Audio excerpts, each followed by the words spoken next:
इस वीडियो में माध्यमिक शिक्षा परिषद उत्तर प्रदेश प्रयागराज द्वारा आयोजित हाई स्कूल एवं इंटरमीडिएट के परीक्षार्थी की जगह बैठने वाले श्रुत लेखक के लिए प्रार्थना पत्र एवं आवश्यक निर्देश के बारे में जानेंगे।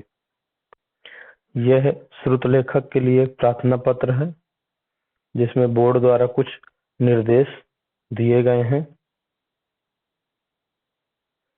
पहले नंबर पर ये आवश्यक निर्देश दिए गए हैं जिसमें पहले नंबर पर दिया हुआ है कि परिषद की परीक्षाओं में केवल उन्हीं परीक्षार्थियों के लिए श्रुत लेखक की नियुक्ति की जाएगी जो पृष्ठ संख्या 4 के नियम 2 में उल्लिखित परीक्षार्थियों की श्रेणी के अंतर्गत आते हों, अन्य किसी को नहीं। इसी प्रकार दूसरे नंबर पर है केंद्र व्यवस्थापकों को चाहिए कि वे परीक्षार्थियों को निर्देश दें कि वह इस प्रपत्र को भरने के पहले पृष्ठ 4 पर मुद्रित श्रुत लेखक की नियुक्ति संबंधी नियमों को भली भांति पढ़ लें और समझ लें।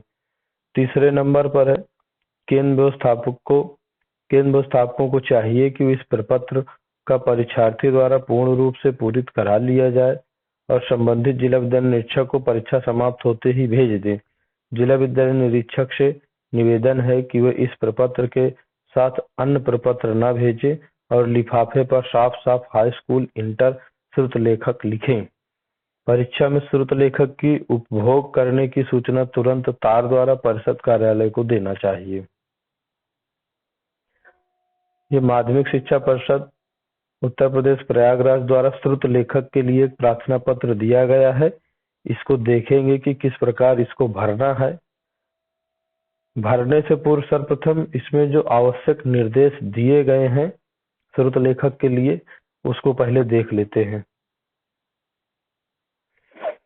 ये रहे परीक्षार्थियों केंद्र व्यवस्थापकों की जानकारी के लिए श्रुत लेखक की नियुक्ति संबंधी नियम। पहले नंबर पर है किसी भी विषय की प्रयोगात्मक परीक्षा तथा लिखित परीक्षा के कला, रंजन कला एवं आशुलिपि तथा टंकण के प्रश्न पत्रों में श्रुत लेखक की आज्ञा नहीं दी जाएगी। दूसरे बिंदु पर है यदि किसी गंभीर दुर्घटना के परिणाम स्वरूप किसी परीक्षार्थी के लिखने वाले हाथ या उसकी आंखों को यदि कोई ऐसी क्षति पहुंच गई हो जो स्थायी रूप से असाध्य हो अथवा ऐसी कार्यविधि के लिए उसे लिखने में अक्षम करती हो जिसमें कि उसकी परीक्षा होना हो, ऐसे परीक्षार्थी को श्रुत लेखक निम्नलिखित शर्तों के अधीन दिया जा सकेगा। अब देखते हैं कि वो शर्तें कौन कौन सी। पहली शर्त है जिला विद्यालय निरीक्षक श्रुत लेखक प्रदान किए जाने वाले परीक्षार्थी को लिखने की अक्षमता के संबंध में स्वयं पुष्टि करेंगे।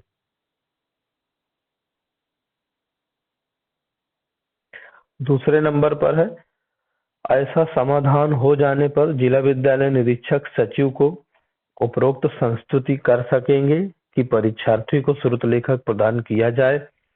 यदि समय बहुत कम हो तो जिला विद्यालय निरीक्षक परीक्षार्थी की अस्थायी रूप से परीक्षा में सम्मिलित होने की अनुमति दे देंगे, परंतु परीक्षार्थी इस बात का अनुबंध ले लेंगे कि सचिव के निर्णय के अधीन ही वह परीक्षा में स्थायी रूप से सम्मिलित होने का पात्र माना जाएगा।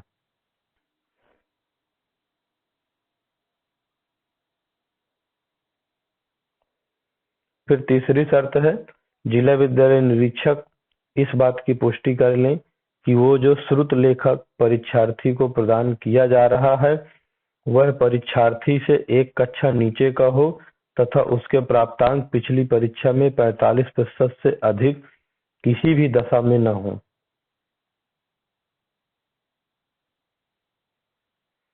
फिर अगला है आकस्मिक दुर्घटना के अतिरिक्त अन्य सभी अक्षम परीक्षार्थी आवेदन पत्र भरते समय ही केंद्र व्यवस्थापक के माध्यम से श्रुत लेखक को प्रदान किए जाने के संबंध में सचिव माध्यमिक शिक्षा परिषद उत्तर प्रदेश में प्रयागराज से पूर्व अनुमति इस प्रतिबंध के साथ ले सकते हैं कि वह वास्तव में परीक्षा समय तक स्वस्थ नहीं हो पाएंगे।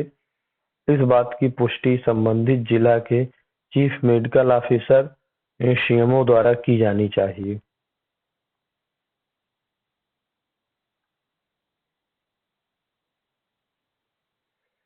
अगला है, जिन परीक्षार्थियों के अंक पत्र उपलब्ध नहीं हैं, उन्हें ऐसे श्रुत लेखक दिए जाएं जिनके गृह परीक्षा के प्राप्तांक का योग 45% से किसी भी दशा में अधिक न हो, और जिन विषयों में श्रुत लेखक का कार्य करना है, उनके भी प्राप्तांक 45% से अधिक न हो।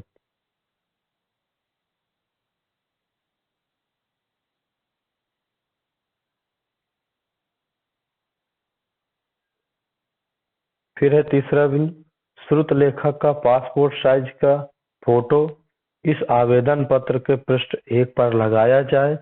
यह फोटो प्रधानाचार्य पंजीकृत केंद्र व्यवस्थापक द्वारा प्रमाणित किया जाना अनिवार्य है।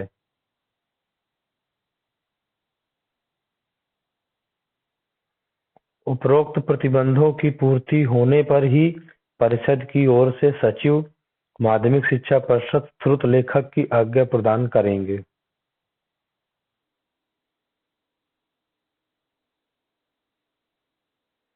फिर 5वें नंबर पर श्रुत लेखक संबंधी प्रार्थना पत्र केंद्र व्यवस्थापक के माध्यम से संबंधित जिला विद्यालय निरीक्षक को प्रेषित करके परीक्षा प्रारंभ होने के पूर्व उनकी आज्ञा प्राप्त कर लेना आवश्यक है।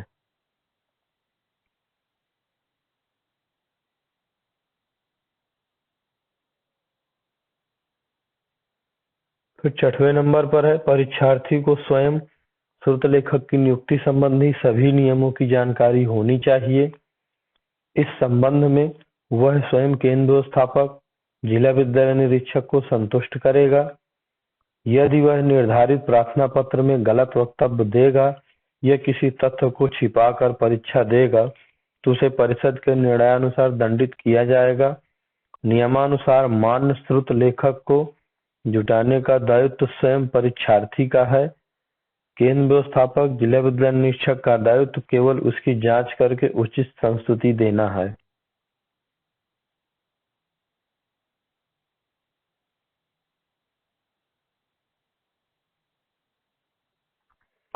सातवें नंबर पर है, केंद्र व्यवस्थापक जिला विद्यालय निरीक्षक विशेष परिस्थिति में जिस परीक्षार्थी को श्रुत लेखक प्रदान करें उसकी सूचना तार द्वारा परीक्षार्थी का नाम, परीक्षा का नाम और अनुक्रमांक के साथ उसी दिन सचिव माध्यमिक शिक्षा परिषद उत्तर प्रदेश प्रयागराज को दे दें।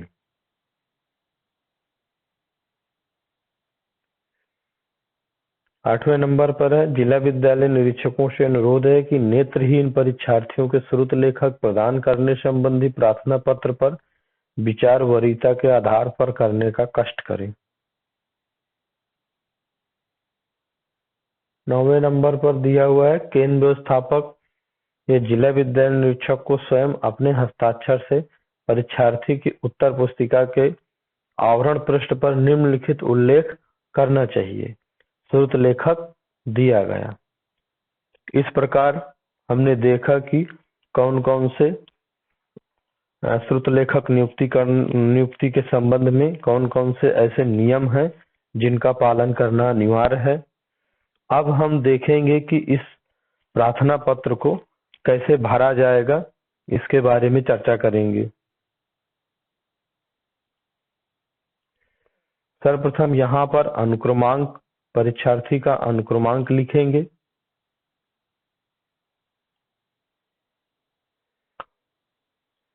इसके बाद यहाँ पर हाई स्कूल / इंटरमीडिएट परीक्षा वर्ष 2026, अगर यदि हाई स्कूल परीक्षार्थी है तो हाई स्कूल वर्ष लिखा जाएगा और यदि इंटरमीडिएट का परीक्षार्थी है तो इंटरमीडिएट लिखा जाएगा। इसके बाद यहाँ पर लिखेंगे कि प्रार्थी का विवरण, ये प्रार्थी का विवरण कैसे भरा जाएगा। यहाँ पर है प्रार्थी का पूरा नाम, यहाँ पर प्रार्थी का पूरा नाम भरा जाएगा और यहाँ पर भरा जाएगा दूसरे नंबर पर उसका अनुक्रमांक यानी रोल नंबर, और यहाँ जन्म तिथि की जगह प्रार्थी का जन्म तिथि। तीसरे नंबर पर है विद्यालय का नाम, यहाँ पर इस विद्यालय का नाम अंकित करेंगे जो भी विद्यालय होगा। चौथे नंबर पर है श्रुत लेखक की नियुक्ति का कारण, यहाँ पर हम श्रुत लेखक की नियुक्ति का कारण यहाँ अंकित करेंगे कि किस वजह से श्रुत लेखक लिया जा रहा है, वो यहाँ पर यह कारण लिखेंगे। फिर 5वें नंबर पे है, इसके पूर्व भी परिषद विद्यालयों द्वारा उसे शुक्ललेखक स्वीकृत हुआ है। अगर यदि स्वीकृत हुआ है तो हाँ लिखेंगे, अगर यदि नहीं हुआ है तो नहीं लिखेंगे। फिर है, क्या वह अंधा है अथवा लूला है अथवा लकवा मार गया है अथवा हाथ विहीन परीक्षार्थी है। ये यहाँ पर इसका कारण यहाँ लिखेंगे।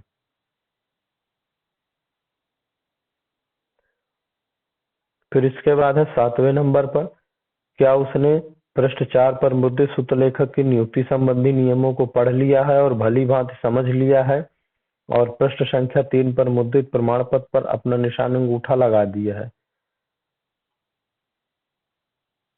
ये फिर 8वें नंबर पर, पिछले 2 सामयिक परीक्षाओं में प्राप्त हुए प्रधानाचार्य द्वारा प्रमाणित अंक उपरोक्त काल्मकों को यथाविधि भरने के उपरांत नीचे निर्धारित स्थान पर परीक्षार्थी अपना अंगूठा लगा दे।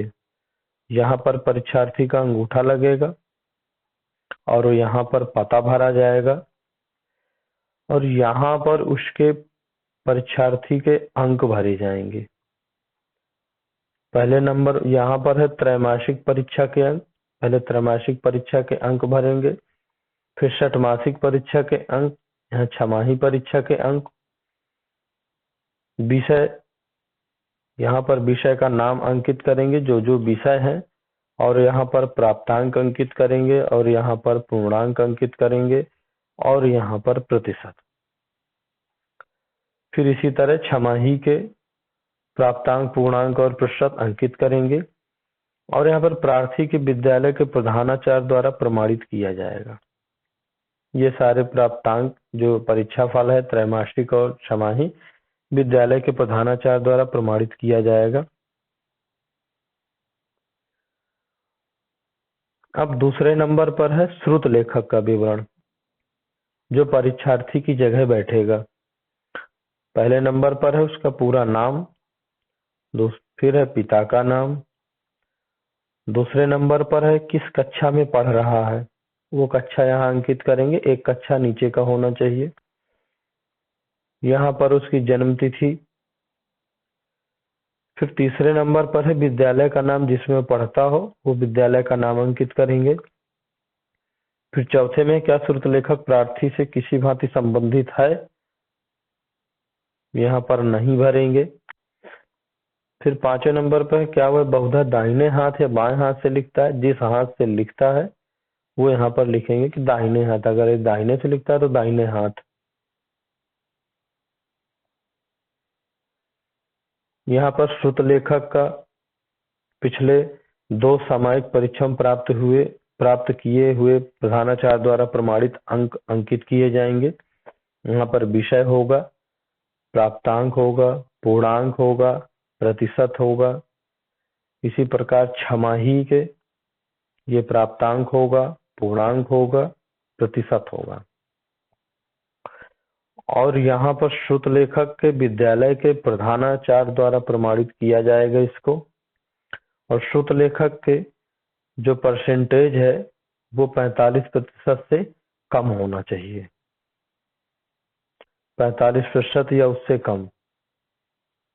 यहाँ पर उसका अंग्रेजी हस्तलिपि और हिंदी हस्तलिपि, अगर यदि अंग्रेजी में लिखते हैं तो अंग्रेजी हस्तलिपि, हिंदी हस्तलिपि और उर्दू हस्तलिपि, ये नमूना के तौर पर रखा जाता है।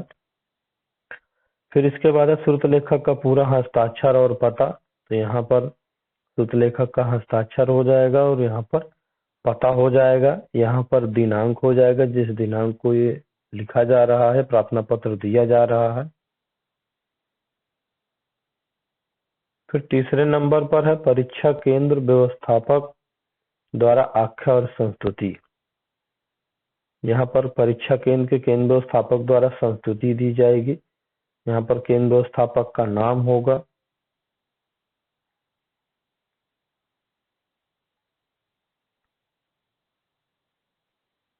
और यहाँ पर उन विषयों का नाम, प्रश्न पत्र तथा दिनांक जिनमें परीक्षार्थी को श्रुत लेखक दिया गया है वो यहाँ पर अंकित करेंगे।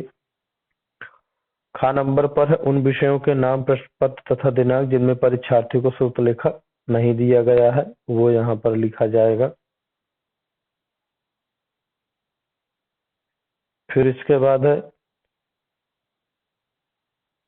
संलग्नक नियम 2 के अनुकूल चिकित्सा प्रमाण पत्र।